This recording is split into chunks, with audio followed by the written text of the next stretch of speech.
ao Pai, e ao Filho, e ao Espírito Divino, ao Deus que era e que vem pelos séculos. Amém. Aleluia.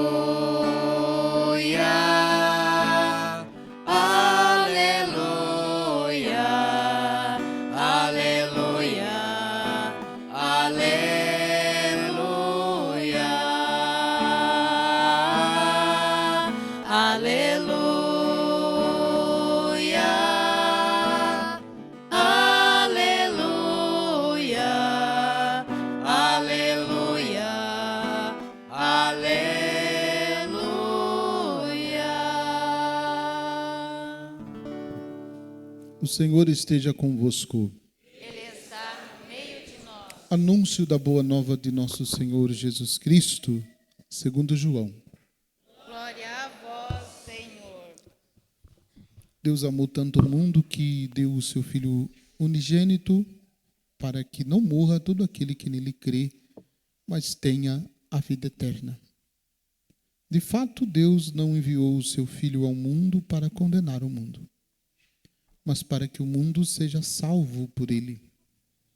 Quem nele crê não é condenado, mas quem não crê já está condenado, porque não acreditou no nome do Filho unigênito. Palavra da salvação. Que as palavras do Santo Evangelho perdoem os nossos pecados.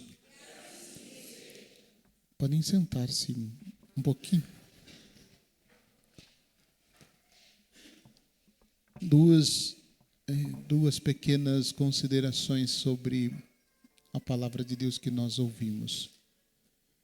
Olhando para a primeira leitura, o livro do Êxodo,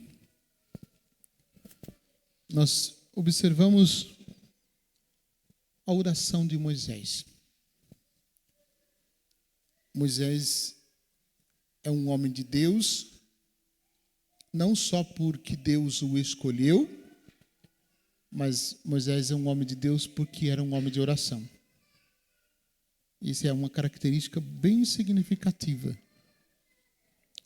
em Moisés.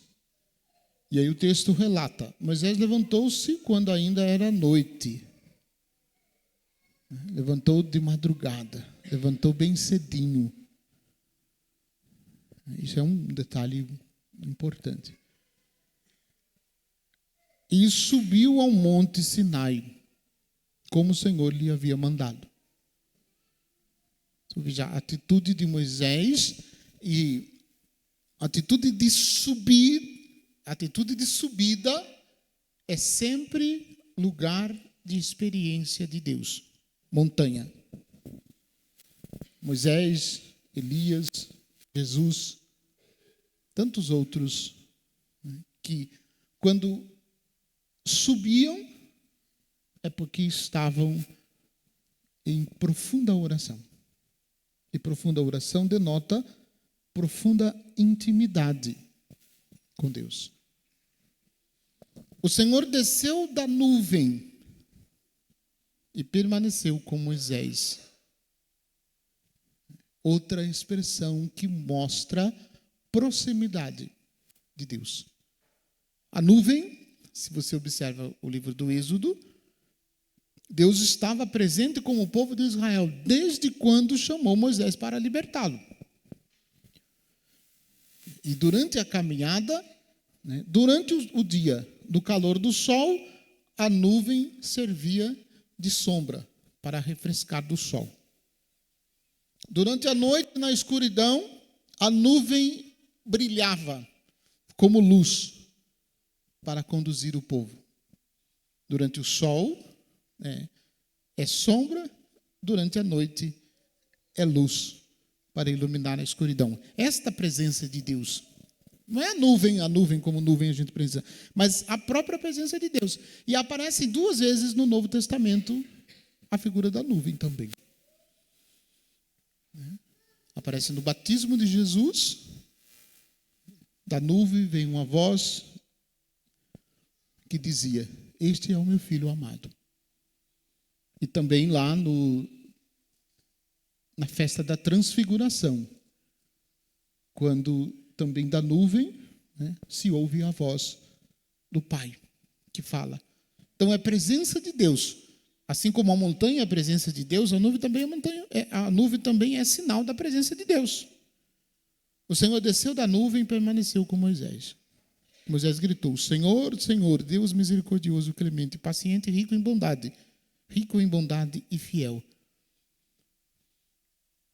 Aqui, por inspiração do próprio Deus, é revelado o nome de Deus, que Moisés perguntou lá no capítulo 3 do livro do Êxodo.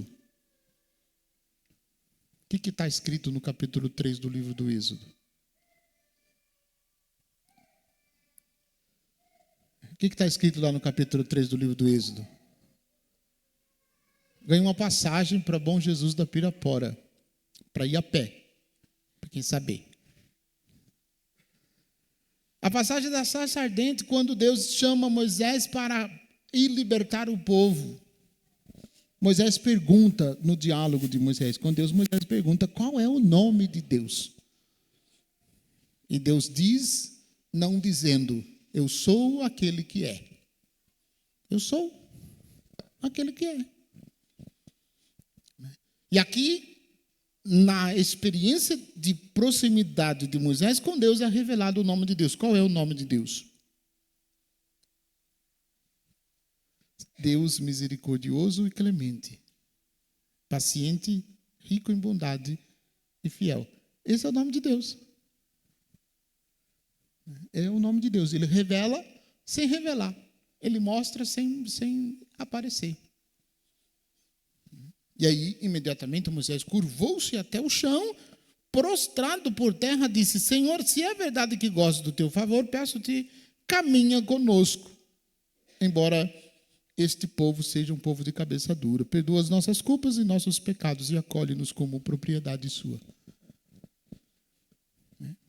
Eu digo que existe uma única diferença entre nós e o povo de Israel. Qual é a diferença que existe entre nós e o povo de Israel? É que o povo de Israel reclamava e era um povo de cabeça dura. Nós não reclamamos e não somos de cabeça dura. Diferente, né? Bem diferente. Né? Então vejam, o que quero ressaltar nesse comentário, olhando, analisando a experiência de Moisés, a experiência que Moisés fez de Deus através da oração. Primeiro, nós precisamos ter um espaço para a nossa oração. Você tem um espaço na sua casa dedicado à oração?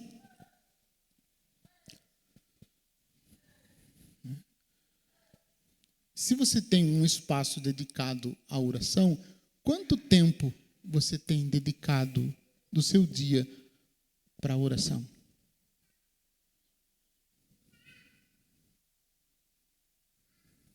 Quanto tempo você tem dedicado do seu dia para a oração?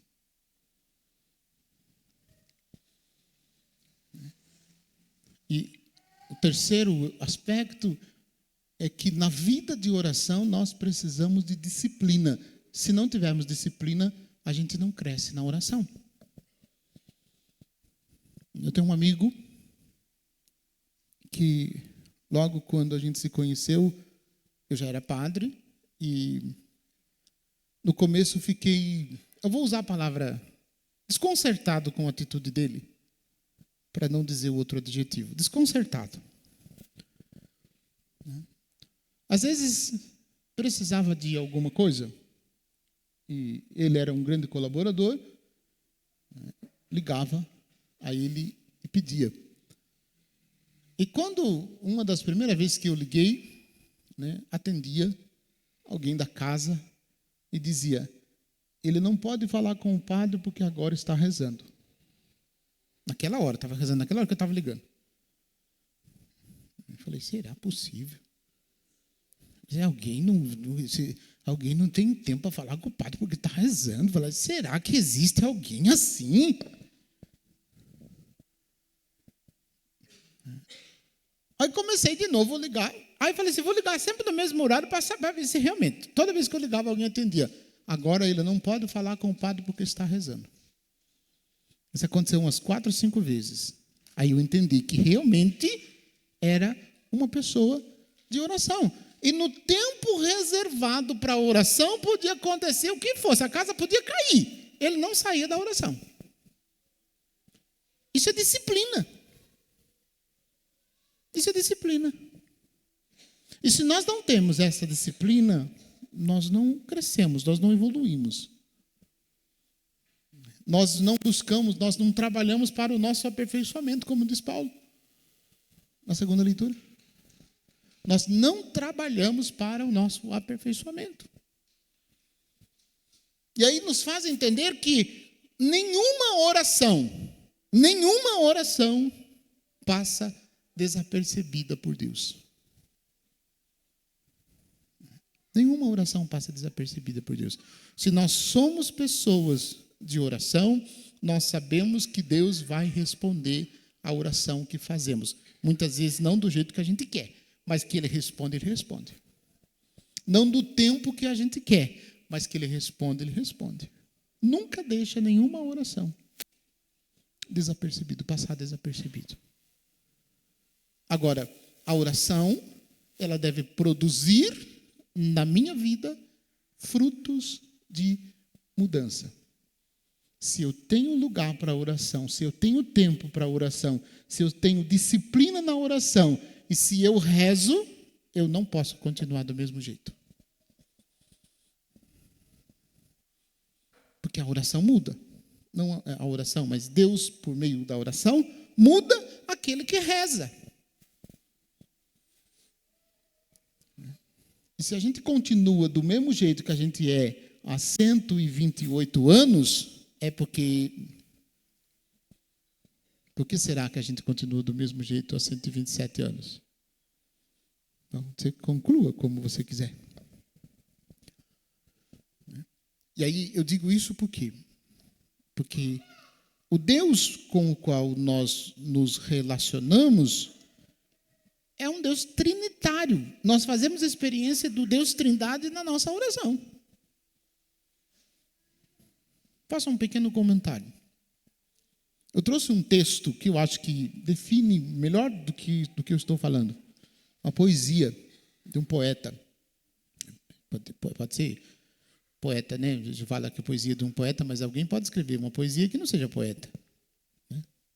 De repente. Mas um texto que traduz com perfeição isso. Mas eu queria fazer um comentário sobre... Vou repetir o comentário que eu já fiz. Do Evangelho. Nós fazemos uma experiência do Deus Trindade no texto que nós ouvimos do Evangelho. No versículo 16, do capítulo 3 do Evangelho de João. Deus amou tanto o mundo que deu o seu Filho unigênito para que não morra todo aquele que nele crê, mas tenha a vida eterna. Deus é o amante. Deus Pai é o amante, fonte do amor. Deus Filho é o amado e aquele que recebe todo o amor do Pai para manifestar aos seus discípulos.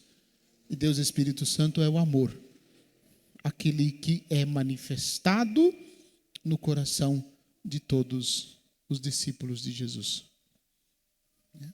Deus Pai é o amante e fonte de amor. Deus Filho é o amado e distribui o amor. Deus Espírito Santo é o amor que o Filho recebeu do Pai e manifesta a todos os seus discípulos. Por isso, no versículo que eu acabei de citar, está presente a Santíssima Trindade. Quem disse isso não foi eu, não, viu? Não sou tão bom assim para pensar essas coisas, não. Quem disse isso foi Santo Agostinho. Santo Agostinho. Ele estava pensando um dia para tentar entender o mistério da Santíssima Trindade, e ele estava refletindo sobre o mistério da Santíssima Trindade, passeando numa praia, e conta a história que ele viu um menininho com uma conchinha, ia lá no mar, enchia a conchinha de água e voltava e colocava no buraquinho. ia lá, enchia a conchinha, voltava e colocava no buraquinho. Aí Santo Agostinho ficou encafifado com aquilo, perguntou para o menino, falou assim: "Ei, menino, o que você está fazendo?" O menino falou assim: "Eu estou tentando colocar a água do mar aqui nesse buraquinho." Aí Santo Agostinho olhou para ele e falou assim: "Mas isso é impossível." O menino disse para ele assim: "É mais fácil eu colocar a água do mar nesse buraquinho do que você entender o mistério da Santíssima Trindade." Então, eu não vou explicar o mistério da Santíssima Trindade, porque eu não quero ser lembrado porque explicou o mistério da Santíssima Trindade. Vai, não é que pretensão do padre, vou explicar o mistério da Santíssima Trindade. Não. Mistério a gente não explica, por isso que é mistério, a gente faz experiência. A gente faz experiência. E se nós não fazemos experiência de Deus na nossa vida, possivelmente a gente vive uma vida mais ou menos. Se a gente faz a experiência de Deus na vida, a vida da gente se transforma e a gente vive de forma profunda tudo aquilo que faz. Fica aí a dica. Vamos ao poema. Olha que beleza. Podia fazer da homilia só esse poema. Eu já estava bem de bom tamanho, mas olha só que profundidade. Deus fez o mundo do nada. Em 6 dias terminou. 2/3 de água em cima, o mar na terra plantou. O céu bordado de estrelas, suspenso no ar deixou. O arco-íris pintou no céu como um diadema. O sol nascer cor de ouro e morrer cor de gema. No crepúsculo da tarde deixou escrito um poema. Com sua força suprema, Deus deu velocidade ao vento, deu às aves asas soltas para brilhar no firmamento, porque o Mestre é único, de perfeito 100%. Sem o seu consentimento, nada se move na terra. Sem o seu projeto não falha, sua previsão não erra. A máquina não enferruja e nem o seu eixo emperra. Seja no ar ou na terra, Deus é puro escorrimento. Deu à lua 4 fases e nenhuma delas dá defeito. Toda semana ela muda, mas não muda o seu efeito. O universo perfeito pintou de todas as cores, fez do chão um lençol verde e ornamentou de flores, com animais e florestas, deu para os seus pastores. Trata bem dos pecadores, que para Deus isso é comum, e ainda deu um anjo de guarda para cada um. Cuida de todos os filhos, sem esquecer de nenhum. Deus é 3 pessoas num: Pai, Filho e Espírito Santo. Ninguém foge do seu olho, ninguém escapa do seu manto. Se transporta sem andar e voa sem sair do canto. A chuva que cai do manto, pingo a pingo, é peneirada. O rio de água doce, o mar de água salgada, que a natureza obedece e quem fez tudo do nada. Visita toda a morada, no dia a dia sagrado. Ninguém pensa qualquer coisa que ele não tenha pensado. Que Deus ama o pecador, mas aborrece o pecado. Do poder ilimitado, o Mestre é onipotente. De saber absoluto, Deus é onisciente. E por estar em toda parte, ele é onipresente. Deus, com sua mão potente, é o comandante da nave. A bordo do globo, faz girar o cosmos suave. Dos desígnios e mistério, só ele possui a chave. Quem do olho tira a trave, enxerga os defeitos seus. Que o Mestre é dono de tudo, até da fé dos ateus. Que até de quem não tem fé, sabe que o dono do mundo é Deus.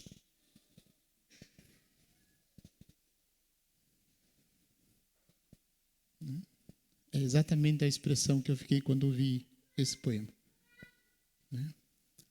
De deixar a gente de boca aberta. Isso é Deus. Ou melhor, Esse é Deus. Esse é Deus. Que se revela a nós, deixando conhecê-lo e deixando tocar nele. Esse é o Deus Trindade que nós adoramos. O Deus que fez tudo. Creio em Deus, Pai Todo-Poderoso, Criador do céu e da terra.